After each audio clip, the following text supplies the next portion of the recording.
Justice. As I walk my path under the night sky, in deep contemplation of the shape of the world, I look up in concern through the mist of the confusion. And through my mind's eye, I see a blanket of depressed darkness covering a lifetime of hardship, suffering, and despair, spread out and smeared over a generation like some kind of mental disease that makes what the eyes see and the ears hear, the mind believe, to the point that images shape their realities into a false sense of reality. But in all actuality, that reality is spawned from a web of misunderstanding and misconceptions being misconstrued.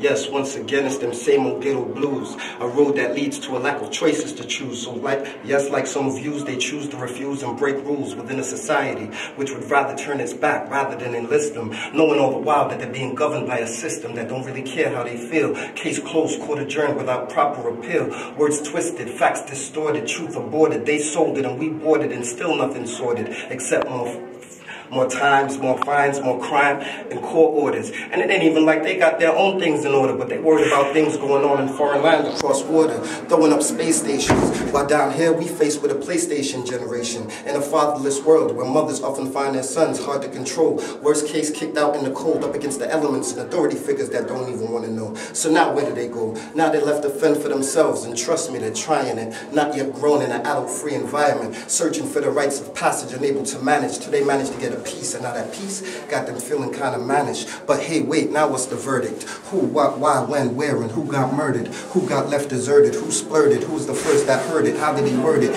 Who was there? Who was listening? Who wasn't? Who was missing? I feel it for them all, because now the head of paranoia is risen within the spirit, from a boy to a man. Did he plan to fail, or did he just fail to plan? Either way, take these words as a helping hand. But you need knowledge before the wisdom in order to overstand. Bless justice.